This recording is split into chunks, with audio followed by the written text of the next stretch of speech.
तो दोस्तों, जब किसी इंसान की मौत हो जाती है और उसे अंतिम संस्कार के लिए जब शमशान घाट ले जाते हैं, तो वहां पर मौजूद सारे लोग या तो बहुत ही फीके कलर के कपड़े पहनते हैं या फिर सफेद कलर के कपड़े पहनते हैं। आप लोगों ने टीवी सीरियल या फिर मूवीज में भी देखा हुआ कि जब ऐसा कोई सीन आता है तो सभी लोगों ने सफेद कलर के कपड़े पहने होते हैं। ऐसा क्यों? और आपको पता भी होगा कि शमशान घाट के कुछ नियम होते हैं, जैसे वहां पर जोर से हंसना बिल्कुल नहीं चाहिए और वापस आते समय पीछे मुड़कर नहीं देखना चाहिए। लेकिन राहुल नाम का एक लड़का जो कि इन सारी बातों को बिल्कुल अंधविश्वास मानता था, क्योंकि वो शहर से पढ़ के आया था। अब जब उसके मोहल्ले में एक बुजुर्ग आदमी का देहांत हो जाता है, उनके अंतिम संस्कार के लिए जब उनको शमशान घाट ले जाते हैं, आपको पता होगा कि जब किसी कॉलोनी या फिर कहीं गांव में ऐसा कुछ होता है तो हर फैमिली से एक मेल सदस्य जरूर जाता है उनकी अंतिम यात्रा में, जो कि एक तरह से एक पुण्य का काम होता है। अब राहुल के पिताजी उस वक्त घर पे नहीं थे, वो कहीं बाहर गए थे। तो इसकी माँ बोलती है, बेटा तू चला जा, क्योंकि राहुल भी अब जवान हो चुका था। उसका जो बर्तबन था, जो जनेऊ था, वो हो चुका था, तो वो शमशान घाट वगैरह जा सकता था। तो ये अपने पिताजी की जगह उनके साथ उनकी अंतिम यात्रा में शमशान घाट चला जाता है। लेकिन ये ना फीके कलर के कपड़े पहन के जाता है और ना ही सफेद कलर के। ये रेड कलर की शर्ट और ब्लू कलर की जींस पहन के चला जाता है। लेकिन इसको नहीं पता था कि इसकी ये गलती इसके लिए बहुत ही बड़ी मुसीबत बनने वाली है। उस शाम जब ये घर लौटता है तो ये अकेला वापस नहीं आता, और उसके बाद जो इसके साथ होता है उसको सुनने के बाद आज रात आपको नींद नहीं आने वाली। तो दोस्तों, शुरू करना है ये खौफनाक कहानी, लेकिन उससे पहले इसी तरह की और भी ज्यादा हॉरर स्टोरीज के लिए सब्सक्राइब कर दीजिए इस चैनल को। तो चलिए अब ये कहानी शुरू होती है। तो दोस्तों, ये कहानी है उत्तर प्रदेश के मेरा गांव में रहने वाले 23 साल के राहुल की, जो कि शहर में पढ़ाई करता था और अभी गर्मियों की छुट्टी में अपने गांव आया हुआ था। अब इसके घर में उस वक्त इसके पिताजी कहीं बाहर गए हुए थे काम से शहर में, और घर में सिर्फ इसकी मम्मी और इसकी दादी थे। अब एक दोपहर पूरे गांव में खबर फैलती है कि गांव के सबसे बुजुर्ग आदमी का देहांत हो जाता है। शाम तक सभी लोग उनके अंतिम संस्कार की तैयारी कर देते हैं और सभी सफेद कपड़े पहन के उनके अंतिम दर्शन के लिए पहुंचते हैं। अब जब ये अपने घर से निकलता है तो उसकी दादी देखती है कि जो राहुल है उसने रेड कलर की शर्ट पहन रखी है और ब्लू कलर की जींस पहन रखी है। अब इसको भी उनकी अंतिम यात्रा में जाना था, क्योंकि इनके पिताजी उस वक्त यहाँ नहीं थे, और हर घर से एक मेल सदस्य जरूर जाता है ऐसी अंतिम यात्रा में, जो कि एक तरह से पुण्य का काम होता है। तो राहुल जब घर से निकलता है लाल कलर की शर्ट और जींस पहन के, तो इसकी दादी इसको टोकती है, बोलती है, बेटा ये कपड़े बदल ले, ऐसे कपड़े पहन के नहीं जाते शमशान, सफेद कपड़े पहन ले। अब यहाँ पर जो राहुल होता है वो हंस पड़ता है और बोलता है, दादी वहां कपड़े कौन दिखेगा। लेकिन उसकी दादी बोलती है, बेटा कभी कभी बातों पर विश्वास करना जरूरी नहीं होता, सिर्फ बात को मान लेना ही जरूरी होता है। लेकिन राहुल जो है वो इस बात को नहीं मानता और लाल कलर की शर्ट और ब्लू कलर की जींस पहनकर वहां पहुंच जाता है। अब वहां पे कुछ बुजुर्ग आदमी भी थे। अब जब ये लोग शमशान घाट की तरफ बढ़ रहे थे तो वहां पे कुछ बुजुर्ग आदमी भी राहुल से बोलते हैं, बेटा कैसे कपड़े पहन के आया है, इनको बदल लेता, ऐसे कपड़े वहां नहीं पहने जाते हैं। अब ये उनको भी वही बात बोलता है कि अंकल जो मिला वही पहन लिया, अब देखा जाएगा जो होगा। वो अभी भी इन सारी बातों को अंधविश्वास समझता था। अब सूरज डूब चुका था।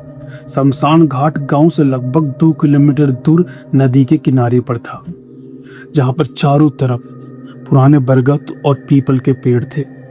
हवा में एक अजीब सी नमी थी। जब उन बूढ़े आदमी की चिता को अग्नि दी जा रही थी तो लकड़ी के जलने की आवाज उस पूरे एरिया में गूंजने लगी थी। अब ये सब कुछ राहुल देख रहा था वहां से थोड़ा दूर खड़े होकर, एंड तभी राहुल की नजर जाती है सामने एक बहुत पुराना बरगद का पेड़ था। उसको लगता है कि उसके पीछे कोई खड़ा है, काला सा आदमी, जो कि उसी को देख रहा है। अब जब राहुल गौर से देखता है तो वो आदमी वहां से गायब हो चुका था। राहुल को लगता है कि शायद अंधेरा हो रहा है, जिस वजह से उसको थोड़ा भ्रम हुआ है और वो इस बात को इग्नोर कर देता है। और उसी वक्त एक तेज हवा का झोंका आता है और जो चिता की लपटें थी ना, वो एकदम से बहुत जोर से उठती है। और वहां पर खड़े हुए कोई बुजुर्ग लोग भी थे। वो कहते हैं कि आज कुछ ठीक नहीं लग रहा है। अब लगभग 9 बजे के आसपास वो जो सारी अंतिम संस्कार की क्रिया थी वो समाप्त हो जाती है। अब ये सभी लोग वहां से पैदल पैदल गांव की तरफ लौट रहे होते हैं। अब लगभग ये आधे रास्ते तक पहुंच चुके थे। एंड राहुल के अलावा भी राहुल की एज के बहुत सारे और लड़के भी थे गांव के, क्योंकि उन सभी ने व्हाइट कलर के कपड़े पहन रखे थे और वो शायद इन सारे नियमों को मानते थे। अब जो एक बूढ़ा आदमी था जो आगे चल रहा था, वो सबसे एक बार बोलता कि बेटा कोई पीछे मुड़ के मत देखना। अब राहुल यहाँ अभी भी मुस्कुराता है, को ये सारी बातें अभी भी बकवास लग रही थी। अब जैसे ये लोग थोड़ा और आगे बढ़ते हैं तभी राहुल को ऐसा लगता है कि पीछे से किसी ने उसका नाम पुकारा। अब इसके पीछे कुछ लोग भी चल रहे थे। जब ये आगे आगे चल रहा था तो इसके पीछे कुछ लोग भी थे, लेकिन अभी जब इसने पीछे मुड़कर देखा तो इसके पीछे कोई भी नहीं था। अब इसका दिल बहुत जोर जोर से धड़कने लगता है, क्योंकि पीछे अंधेरा था और कोई भी नहीं था, लेकिन इसको आवाज बिल्कुल साफ साफ आई थी जैसे किसी ने इसका नाम पुकारा हो। अब ये ध्यान से देखता है तो दूर धुंध में इसको फिर वही काला आदमी दिखाई देता है जो इसको शमशान घाट में बरगद के पेड़ के पास दिखा था। लेकिन इस बार उसकी दो चमकती हुई आंखें भी, जो कि सफेद कलर की थी, उसको दिखाई देती हैं। अब राहुल की हालत बहुत ज्यादा खराब हो गई थी और अपने मन में सोच रहा था कहीं ये सारी बातें सच तो नहीं है। लेकिन अगले ही पल वो साया, इसकी आंखें चमक रही थी, वो फिर से गायब हो जाता है। अब ये लोग गांव पहुंच जाते हैं और राहुल भी अपने घर पहुंच जाता है। इसकी जो दादी थी वो इससे बोलती है बेटा जा पहले नहा ले। ये नहा धो के फ्रेश होता है, खाना वाना खाता है और अपने कमरे में जाके सो जाता है। अब उस रात करीबन 2 बजे के आसपास इसकी अचानक से आंखें खुलती है। इसको बहुत ठंडा फील हो रहा था इसके कमरे में। एक अजीब सी बदबू थी। जैसे इसकी आंख खुलती है ये अपने कमरे में चारों तरफ देखता है तो इसको अपने घर के कोने में ऐसा लगता है कि जैसे कोई खड़ा है और वो इसको देखकर हंस रहा है। अभी जब उठ के देखता है उस कोने में तो उस कोने में फिर से कोई नहीं होता। ये बहुत ज्यादा डर जाता है। उस रात ये ठीक से सो नहीं पाता। इसको ऐसा लग रहा था कि इसके अलावा भी इसके कमरे में कोई है। ये जब भी सोने की कोशिश करता और अगले पल ही इसकी आंख खुल जाती, कभी ठंड से कभी किसी की आवाज से। उठने पर इसको इसके कमरे में कोई भी दिखाई नहीं देता। वह अगली रात ये थोड़ा जल्दी सो जाता है।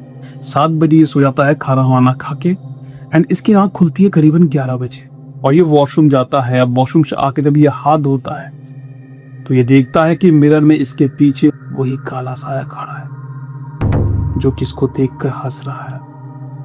अभी अचानक से पलट के पीछे देखता है तो पीछे कोई भी नहीं खड़ा था। और जब ये दोबारा मिरर में देखता है तो वो साया बिल्कुल इसके पास खड़ा था। अब राहुल ने उसका चेहरा बिल्कुल पास से देख लिया था और इसकी चीख निकल जाती है और ये बाथरूम से बाहर भाग जाता है। अब ये भागकर अपने बिस्तर में जाके बैठ जाता है। अब जैसे तैसे रात बीतती है, उस रात भी ये ठीक से सो नहीं पाता और इसने अभी भी किसी को कुछ भी नहीं बताया था। इसको लग रहा था कि अगर ये किसी को बताएगा तो कोई इसकी बात पे यकीन नहीं करेगा और सब इसको पागल समझेंगे। और अगली रात फिर करीबन 3 बजे के आसपास घर की छत पे से कुछ अजीब सी आवाज आ रही थी, जैसे कोई कूद रहा हो छत पर, भाग रहा हो नंगे पैर। और ये आवाज आज की रात सभी को सुनाई दे रही थी।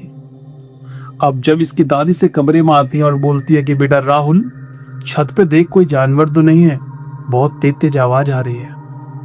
अब राहुल को तो पता था कि उसके साथ क्या हो रहा है। वो दादी को कुछ नहीं बोलता है और चुपचाप छत की तरफ बढ़ने लगता है।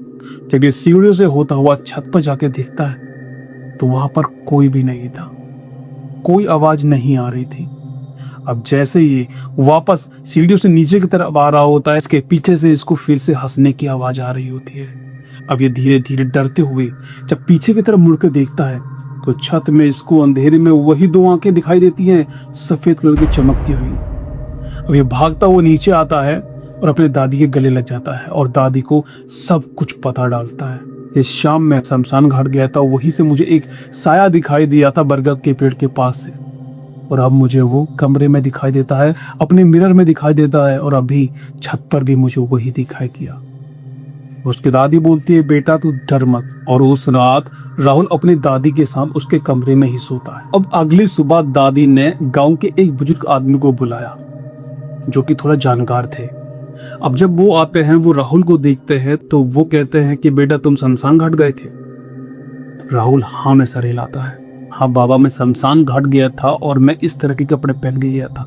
मेरी दादी ने मुझे टोका और वहाँ पे भी कुछ लोगों ने टोका, लेकिन मैंने उनकी बात नहीं मानी और मुझे शमशान घाट में एक काला साया दिखाई दिया बरगद के पेड़ के पास, और वही मुझे अब अपने कमरे में दिखाई देता है। हर जगह मुझे वही दिखाई देता है, हर रात में मुझे दिखाई देता है। बाबा बताइए मैं क्या करूं?